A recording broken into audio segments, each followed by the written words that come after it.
Tinaguri ang silent killer.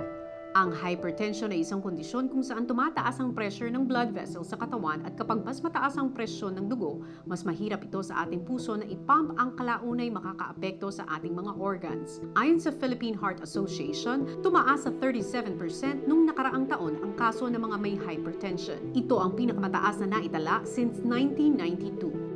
Nakilala namin ang pamangkin ni Nanay Cristina na si Jonah Bascon nang dahil sa komplikasyon na dulot ng hypertension, binawian ng buhay ang kanilang tiyahin. Nung nabubuhay po si Tita Tina, ang trabaho po niya sa paggawaan po ng sapatos at tsinelas. Since nakatira po sila sa Marikina. Bali, masipag po kasi over fatigue. Pagka-uwi sa bahay, kundi maglalaba, mag-aasikaso ng mga apo.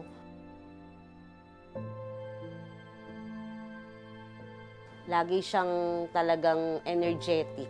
Mahilig din kasi sila sa maaalat.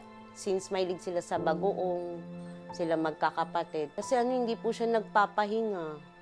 Tapos lagi siya nasa trabaho, nag-o-overtime. Pag uwi naman, maglalaba sa gabi.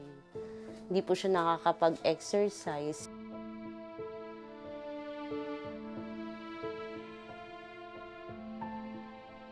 Una po noon, nagdi-dinner sila ng gabi. Pagkatas daw po mag-dinner, nagsusuka na po yung tita namin. Tapos, lupay-pay na po siya. Agad po siya nung sinugod sa hospital ng Amang sa Marikina. Unconscious po siya pagdating dun eh. Yun po, nakoma na po siya, yung pangalawang stroke na po niya. Ang sabi po nung doktor, namamagana po yung utak at saka may pumutok na po. Tinapat niya na po yung tita namin. Hindi na daw po ma-survive. Ayun, kanina po, bago tayo mag-commercial break, ang pinag-uusapan natin with Doc Willie ay yung mga top 1, 2, and 3 na sakit. Kaya naman ngayon, yung nakita natin sa VTR, kasama po natin ngayon ang pamangkin ni Nanay Cristina na si Jonah. Hi, Jonah! Magandang Welcome! Kasama natin si Doc Willie. Magandang hapon po. Kasi Doc, ang family nila may lahi daw ng hypertension. Pero kanina, nung bago tayo mag-commercial, Doc, tinanong kita, di ba, ano yung top 1 killer? Yes, ang na top sakit one sa is Philippines? cardiovascular disease, heart attack, pati stroke. So yun ang top killers natin. Dito sa Pilipinas. Sa Yan ang Pilipinas. cause of death ng maraming Pilipino Yeah, last year. sa heart disease, mga 250 namamatay per day. Per day. Per day. Sa stroke, I think mga 130 per day. Ganun karami. Yung mga ages po niya nagva-vary sa... Depende kung maaga ka na high blood. Dati ang mga naka-high blood, mga 40, 50 years old. Ngayon, minsan 20 years old pa lang. High blood na? Oo, marami. Bata pa lang. Paano po nakukuha yun na 20 years old, high blood na? Siguro sa kaka-gadget, lagi nila nakaupo, sa kinakain, sa stress natin. So, halo-halo, pabata na pabata. Katulad nung sinasabi ni Jonah, yung family, sa family niyo, di ba, may lahi kayo ng hypertension. Tapos yung tita mo, mahilig sa maalat. Yes po. Bagoong, tuyo, tapos condiments, yung patis, toyo. Nagiging cause po ba yun, Doc? Yes, Ng sakit sa puso? marami. Palagay ko sa auntie niya is namamana, lahi din. Pero nakikita namin sa kahirapan minsan. Usually kasi pag mahirap ang isang pasyente, isang tao, kahit nung bata pa, nagkakaroon na ng konting kidney problem. Siyempre mahirap, tapos pagkapanganak, baka hindi ganun ka healthy. So meron ng konting kidney damage, kaya pag tumanda, maaga na high blood. Plus yung, I'm sure, kulang sa check-up, baka yung maintenance, di naiinom, ganun din nangyari. Mhm. O, tapos nadagdagan pa nung alat ng kinakain, ayaw rin magpa-check up, di ba? Sobrang Opo. pagod. Opo. Oo, Ano nangyari, overwork. Doc, dun sa tita ni Jonah? Sumuka, tapos namamaga daw yung brain? Pag sobra taas ang pressure, hindi na nakakaya ng mga ugat natin. Pinakita kanina yung mga ugat, yung mga arteries, pumuputok dito. Ang problem sa buong araw, minsan controlled ang blood pressure mo the whole day. May taong controlled, biglang nainitan, nagalit, o nahirapan yung katawan, na-stress, biglang tataas, doon siya puputok. Tapos So, yun na yun. Swertihan na lang. Kasi pag pumutok, that's a hemorrhagic stroke. Minsan, unang stroke is okay siya, nakasurvive. Second stroke, mas malala pa. Oo. Yung iba nga, isang stroke pa lang eh. Kung maganda sana ang check-up at maintenance ng gamot sa tita mo, I'm sure kayang-kaya gamutin yun. Oo, mura lang naman yung maintenance. Siguro, hindi lang siya nakakainom ng gamot. Nakakainom naman po siya, Dok. Kaso po yung parang nire-recommend po nung doktor niya na magpa-rehab po. Oo, Ano yes. yung rehab, Doc? Hindi, for stroke kasi yan din ang problema sa atin. Ang dami na stroke na Pilipino, after the stroke, nasa bahay na lang. Oo, baldado na lang, nakahiga na, bedridden. Wala tayong libre talagang physical therapist, occupational therapist. May tanong ako, Doc. Totoo ba yun? Yung nasa lahi ang high blood, nasa lahi ang hypertension? Sa lahat ng bagay, merong mga risk factors na hindi na mababago. Nasa lahi mo, mga lalaki, usually nagkakaedad, naka-high blood. Pero meron mga mababago, like sa stressful ang job mo, o sa kinakain na sobrang alat, tsaka yung overweight din. Pag overweight kayo ng 20 pounds, tapos pumayat kayo ng 20 pounds, bababa yung blood pressure. Marami akong patients, talagang taas ng blood pressure nila. Pero pag wala ng trabaho, wala na sa office, biglang bababa na. Normal. Nagno-normalize. So, dapat tama lang yung stress. Pag sobrang stress sa trabaho natin, hindi na kinakain ng katawan, tataas na yung blood pressure. May dapat po bang gawin or para maiwasan yung mas stress? Ano, may breathing exercise ba, Doc? Kasi hindi Hindi. mawawala ang stress sa trabaho. May stress talaga, Doc. Oo. Yung stress kasi, hindi rin pwede walang stress. Pag walang stress, tatama rin tayo. Pero pag sobra naman yung stress, yung lagi na nagpapanik, umiinit na ulo, naninigaw na, medyo hindi na kaya. Tapos tinitingnan na, tumataas na yung blood pressure, hindi na makatulog, ibig sabihin hindi na nakaka-function. Sobra na yung stress nun. So may gamot at syempre bawasan na lang yung kung ano man yung iniisip ng tao. So, meron yung changeable at saka yung Not changeable. non-changeable. Doon tayo sa changeable. Yung diet, kung overweight tayo, magpapapaya. Tapos yung alat talaga. Kasi pagkain natin, marami delata, noodles, di ba? Medyo yung alat talaga ang kalaban natin eh. Kahit sa mga isda, di ba? Mga daing, tuyo. Kasi napipreserve Sardinas. natin eh. Oo. Yung kinakaing alat ng Pilipino is 4 times the recommended salt intake. ng mga Pilipino? Oo, 4 times ang alat natin doon sa recommended. So, minsan, di ba, mahilig tayo sa adobo, inubos natin yung sarsa. O baka walang pera, sarsa na lang, tsaka kanin, di ba? O yung iba, toyo na lang, mantika, tsaka kanin. So, maraming salt, nagre-retain ng water yung katawan. Kaya maga yung mukha, maga yung paa. Kaya tumataas yung blood pressure. So, yan yung changeable. Ano yung non-changeable, Doc? Non-changeable, yung lahi natin, ang mga lalaki mas mataas ang blood pressure, mas may heart disease, at by age. Sa Pilipinas, Tony, 25% may hypertension. Ganun karami. So, 20 million plus Filipinos. And by age 60, almost 50% may high blood. Isa sa magulang natin laging ganun kataas.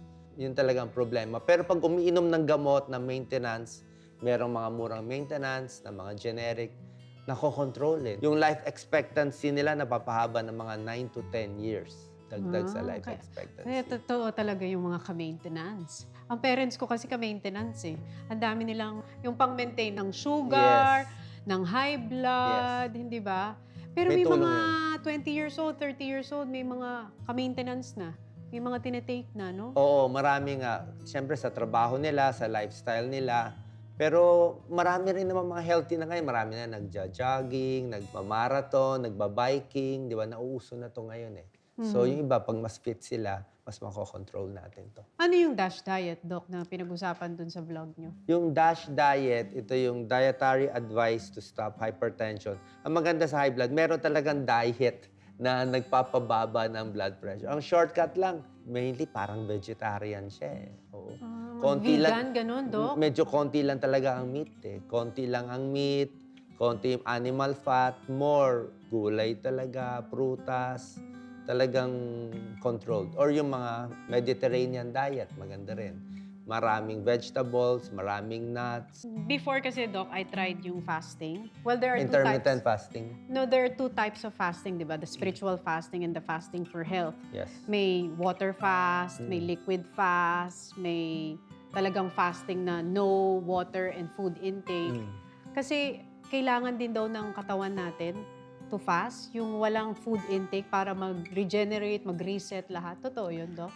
Wala talaga tayong talagang direct evidence for that. Pero yung mga intermittent fasting ngayon, yung hindi kakain ng mga 12 hours, yung iba 16 hours, may konting pag-aaral mas nakakapayat sa kanila. Oo. So, effective magpapayat yung intermittent fasting. But health-wise, is it also good? Siguro depende. Kung 12 hours lang yung intermittent fasting mo, kaya naman ng 12 hours eh. 6 ng gabi, 6 ng umaga.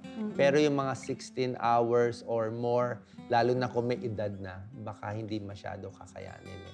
Lalo na kung hindi na ganun kalakas. So, paano po malalaman ng isang normal na Pilipino na meron siyang high blood or hypertension? Simpleng-simple lang, magpapacheck lang kayo ng blood pressure nyo. Dapat maganda rin ang check-up morning and evening. Kasi may tao, high blood lang sa umaga eh. Tsaka pinaka-dangerous yung high blood sa umaga. Dahil? Marami na mamatay sa umaga. Early morning, usually between 5 a.m. to mga 10, 11 a.m. Diyan na i-stroke, diyan na heart attack. Bakit? Paggising natin sa umaga, syempre, ang dami iniisip, excited, di ba? So, diyan tumataas talaga. Yung adrenaline natin, diyan tumataas ang blood pressure, dami natin gagawin, doon na i-stroke. Kaya dapat yung gamot sa high blood, maganda sa gabi iniinom para at least control siya. So, chinecheck, may ganon. Tapos lalo na pag nagkakaedad tayo, ang problem kasi sa may edad, yung ugat nila mas marupok na. Mas marupok na. Hindi na, kung bata ka, parang goma eh, rubbery. So, tumaas yung blood pressure, kayang-kaya.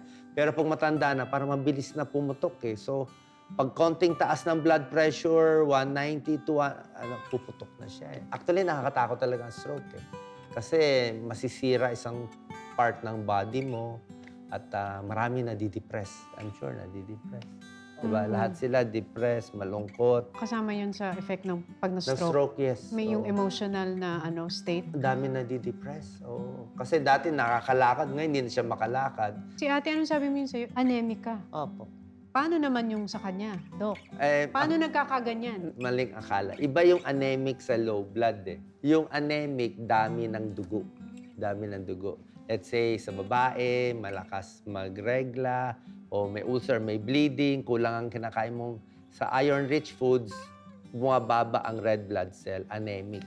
So, kailangan kumain ng maraming gulay, kumain ng iron supplement. Ang low blood, mababa yung blood pressure.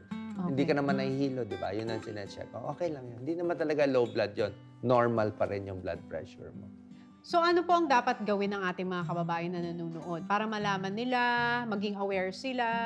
Ang unang step na gagawin nila, lalo pag nagkakaedad na sila or may napapansin silang mali sa katawan nila or pakiramdam.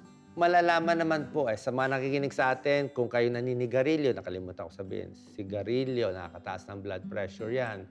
Minsan yung mga pagkain, minsan energy drinks, sobra daming kape, minsan nagpa-palpitation din yan. So kung meron kayong risk factors, very stressful, kailangan papacheck yung blood pressure. Pag nakita natin medyo tumataas-taas na, baka kailangan ng maintenance o baguhin yung lifestyle natin. Oo. So blood pressure, very important. Tapos yung blood sugar later on and cholesterol, napakahalaga. Parang yan ang warning signs eh. Baga sa kotse, nagre-red na nag-overheat na Pag overheat na yung kotse mo, titirik na yan, malapit na. So pag high blood ka na madalas, kahit wala ka naramdaman, pwedeng tumirik eh. Yan ang gusto ko tulungan, na ma-save natin sila sa program na magpa-check sila, uminom ng gamot nila. At kung mura yung gamot nila, mas maganda. Kaya sa akin, kahit generic lang. Kahit generic, okay lang naman. Opo. Basta kailangan may maintenance. Basta tuloy-tuloy lang siya at nakokontrol natin. Meron tayong mga ibang mga kababayan na dahil uminom ng maintenance, sige pa rin sa pagkain at hindi nag-e-exercise. Can we get away with eating what we want or kahit walang exercise kasi may maintenance naman, Doc? Normally kasi sinasabi ko sa nila, pag during the acute phase na high blood na hilo, inom mo na ng gamot, pahinga lang muna. Wala muna masyadong maraming exercise. Pero pag okay na siya, maganda rin yung exercise kasi good for the brain, good exercise. Maganda rin niya sa mental health natin for depression. Tsaka nagiging fit din. Tapos sa pagkain, mas maganda. Meron namang fat and fit Ano po yung fat and fit? Pwedeng Nako. fat and fit. Pwede pala yun. Oo, Fat kaya and fit. Paano po ba magiging fat kahit and fit? very fat, basta lagi nag-exercise, nag-aerobics. Yung iba nga, kaya naman mag 12,000 steps in a day. okay pa rin sila. Fat and fit is okay. For as long as you're moving, parang ganun daw. Oo, ibig sabihin may muscle siya. May Oo. muscle siya, nakaka-burn pa siya. Ayaw natin yung fat na lagi na lang nakahiga, hindi na naglalakad. So fat and fit still okay. Yan. Nako. Maraming salamat, Jonah, for sharing your story with us. Sana marami kang natutunan kay Doc. Opo. Hindi ba? At i-share mo rin yan sa pamilya mo at syempre sa inyong lahat na nanonood. Tandaan natin lahat ng mga tips na nakuha natin kay Doc. Dahil sa aming pagbabalik, usapang kalusugan pa rin.